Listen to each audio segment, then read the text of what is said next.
I'm thrilled to be joined today by Scott Gulbransen. Has a couple of different titles to his name: Vegas Sports Today. Where else do you work? And give us the full rundown, all the different radio stations that you contribute to.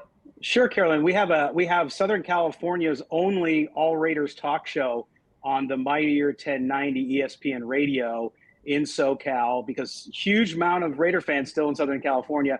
And then on Sunday mornings, we do a pregame show on 98.5 The Fan called Silver and Black Today Game Day. So we're in two markets talking all about Raiders football.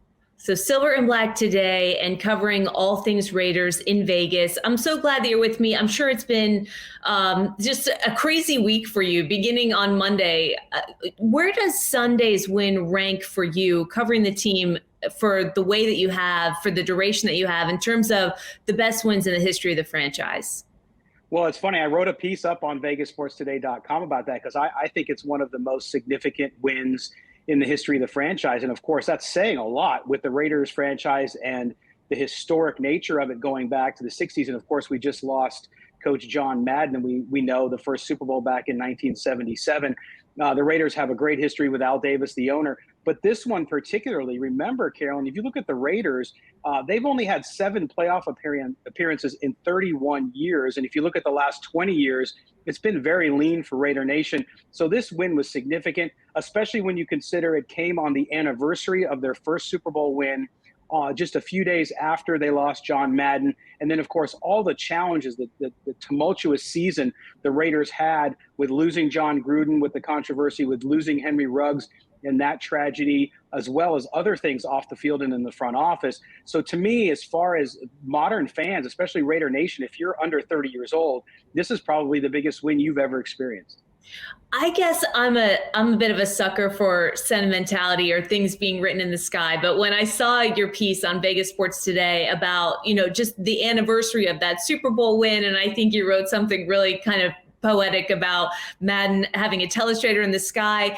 It was such an incredibly emotional win. And from the outside, we've been observing this Raiders team. And like you said, there's a laundry list of things that has been contributing to their resiliency with broad strokes. But, being as close to the team as you are, when you think about everything that they've had to overcome, when you think about Derek Carr, who certainly has his playoff demons and the way that he's responded and this tear that they've been on heading into the playoffs, I mean, what is it about their resiliency from the inside that is really sort of striking and moving to you?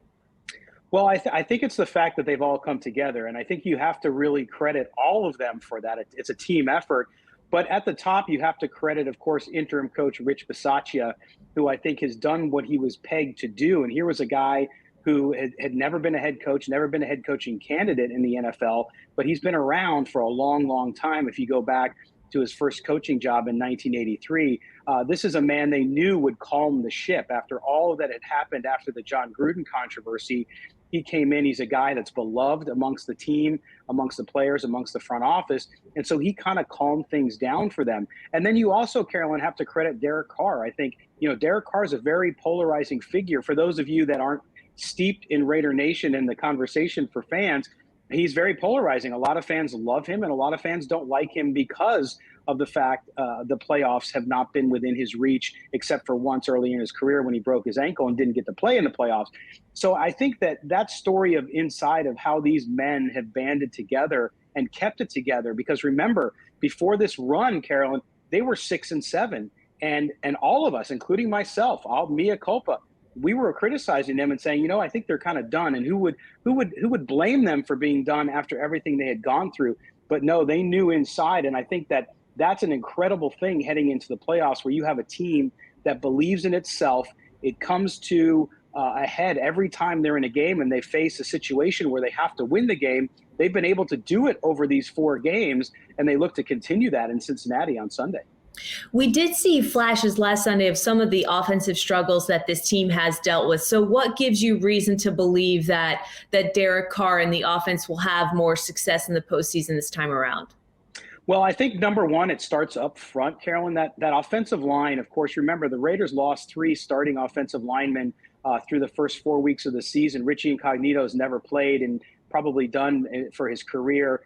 And so they've struggled up front. That offensive line really started to gel. They still have problems on the right side. The left side with Colton Miller and John Simpson are fine. On the right side, you have, of course, Alex Leatherwood, the rookie, who switched from tackle to guard midway through the season after he struggled. And so that line solidifying in front of them, I think, is better, and it has its moments. And I think that they're just resilient up there. They find a way to get it done. And the most, I think, encouraging point for them heading into Cincinnati, especially when you visit the fact that the Raiders lost to the Bengals at home earlier in the season, is that Josh Jacobs is running the ball better, and that offensive line is protecting the quarterback better and opening holes for the running back. And if they're going to have a chance in Cincinnati in the frigid temperatures they're expecting on Saturday, then they're going to have to do that. So I think, are they going to explode on offense after the struggles they've had? No, because I think they have fundamental things they have to deal with there, including finding another wide receiver after losing Henry Ruggs. But what I think they do have going for them is that offensive line has gained confidence, and so has their running back coming back from injury. How do you think they're going to handle the colder temperature in Cincinnati, Scott? I mean, I know I don't know if that's a low-hanging fruit sort of storyline that everybody picks up on, but I'm just telling you, walking around New York City today, being on the East Coast, bring as many parkas and jackets as you have from out west, because it really, really is, it's frigid. And I don't know what they're predicting, maybe 25 degrees and dropping or something for their game this weekend. But, is that something that will significantly impact this squad? It's hard to say. I mean, I'm in Cincinnati right now, and today was cold, right? And it's going to warm up a little bit and then get colder over the weekend, as you mentioned, with the possibility of some snow mix. And so I think if it's cold, how will it affect a team coming from the West, coming from Las Vegas, where they're practicing indoors, they're playing indoors? It could have an effect. I think a lot of that tends to be psychological. And so we'll see how it goes. But I do think that it will factor in. Now, the good news for the Raiders and for the Bengals is that the wind is expected to be low. So it'll be cold, but you're not going to get into that freezer bowl mentality. If you remember back in 1981, when the Bengals hosted the Chargers in the AFC Championship game and the wind chill was -19, they're not going to face something that crazy, that cold. But we'll have to see how it impacts them, especially if it stays dry. I think that'll be good for both teams, and especially the Raiders.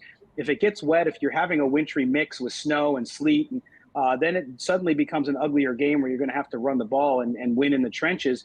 And so we'll have to see how it does. But I think the Raiders will hold up pretty well. I think they're riding this emotional high. They're riding just a gain in confidence, and they believe more than anybody, and that's a tough thing to stop.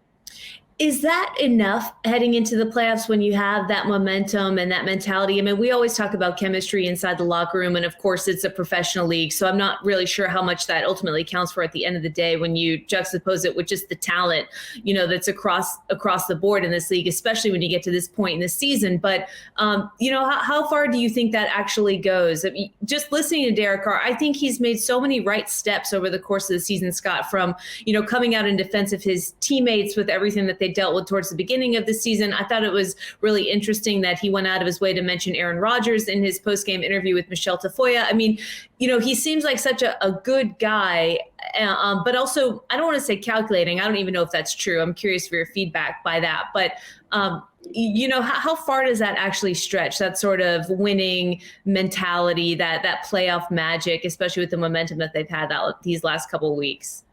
Well, as you know, covering the league as you have, the playoffs are a whole different level, right? The emotions are higher, the play is faster. Everything just takes it up a notch. And I think if you look at what's fascinating about this game is the fact that you have a quarterback, a second-year quarterback in Joe Burrow, with all his bona fides and how well he's done, especially over the last 3 weeks. It's pretty remarkable what he's been able to do, passing for almost 900 yards. If you look at that, and then you have an 8-year veteran, well, you would think, geez, the Raiders have this distinct advantage with an 8-year pro who's put up ungodly numbers with the Raiders, set team records over the last 2 years, but they're both playing in their first playoff game. It's pretty remarkable to think about that, a second-year guy and an 8-year guy both playing in their first game. So I think for Derek Carr, it's a whole new experience. Remember, 2016, he broke his ankle. Raiders made it to the playoffs, and they lost in the opening round. He didn't get to play. So I think you're seeing a little bit about that Aaron Rodgers comment and stuff after the game. I think it just shows that this moment is new for him. And I think going in, you look at the Bengals and their roster, I think their roster is more complete than the Raiders. And so if you look talent per talent per position, the Bengals certainly have the edge. They're playing at home. They're also on a hot streak, and they're scoring more points. The Raiders' offensive struggles concern me with this one. So we'll have to see if the clock strikes 12 for the Raiders. I think it's going to be very difficult for them to come to Cincinnati and win. But I've been saying that for the last 4 weeks, that I didn't think they could win out the rest of the year and make the playoffs. So they continue to surprise us. But certainly you have to look at the Bengals and say, boy, they have a pretty distinct edge. But I'm not going to count out the silver and black just based on what they've been able to do. Yeah, Joe Burrow definitely seems to be the quarterback of the moment. Just a lot of buzz kind of around him right now. Defensively, who are your X factors for the Raiders heading into this game if they are going to be effective? Offensive side, hopefully they can manage to be more productive than they have over the course of the season. But defensively, who will really hold them up? Well, it starts up front again, and you have to start with Max Crosby, who's just had a heck of a year. I played his best game. Frankly, in the final game of the season against the Chargers in that big win.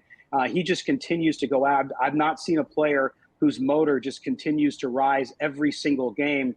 And he's certainly massive in this game because they're going to have to pressure Joe Burrow. They're going to have to put Joe Burrow on his backside to really have a great chance to win this game. And that's going to start with Max Crosby. You have his partner, Yannick Ngakoue, on the other side, who's had a great comeback year with 8 sacks. Those two guys on the edge, Carolyn, are going to be huge for the Raiders.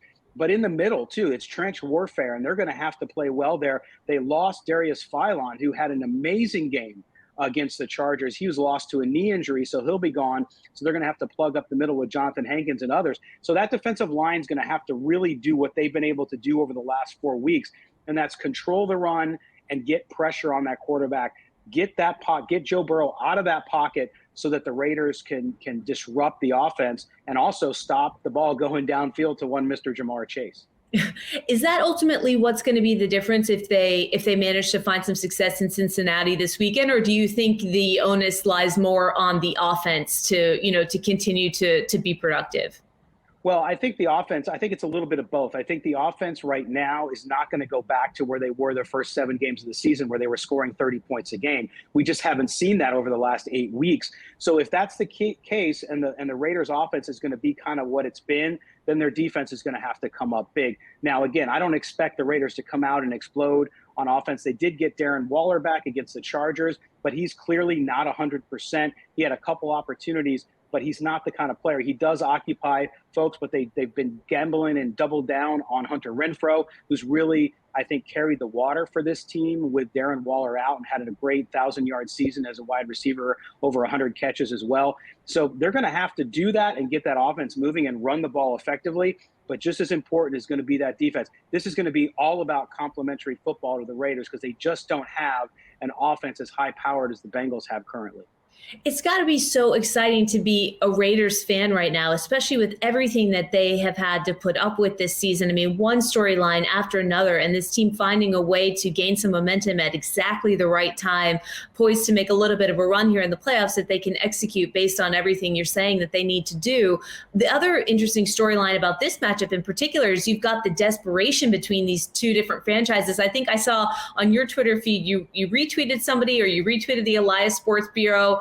And this is the first time in NFL playoff history that you've got 2 teams coming into a game where they haven't won a playoff game in at least 18 years. I mean, how does that narrative sort of fit into the fold of all of this? We know how desperate both of these franchises are to have that success that's eluded them for so many years. Yeah, it's incredible. And I think Raider Nation is on a high right now. It's been such a year of ups and downs, just like you said.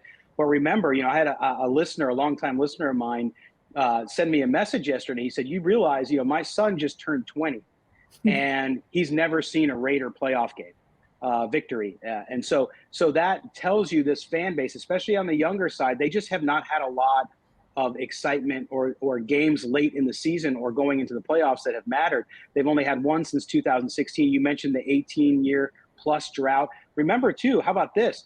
The Raiders have not won a road playoff game since 1981. So we can go way back to even when I was young, and that's the last time they won a playoff game on the road. So the fan base is incredibly excited, and you know what? They deserve it. Raider Nation is so passionate, so deserving of a team that gives them some joy versus giving them some misery. And so I think they're all happy. It's also really important because this team, again, moved to Las Vegas last year, and no fans were allowed last year. So they finally get in there this year, and they struggled. And this last home game, that new market, Las Vegas always loves a winner. And so the fact that they're winning now and going on this run, I think is massive too for that new developing fan base in their new market. Yeah, absolutely. Man, there is a lot to think about heading into this matchup, and hopefully what will be a pretty fruitful postseason run, because like you said, the fans deserve it. And last weekend was a blast to watch, and I hope that it can be competitive against Cincinnati as well. Scott, thank you so much for being with us. Just once more, tell people the easiest place to find you guys.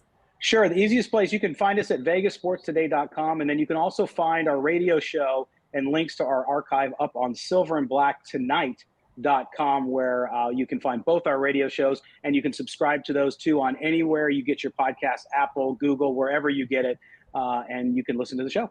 So you packed your jackets then, and you have your handovers then. I have jackets, I have heated pants, you name it, I got it. Okay, be careful with those. Don't set yourself on fire, Scott. Thank you. Hope to talk to you soon. All right. Thank you. You too. Bye.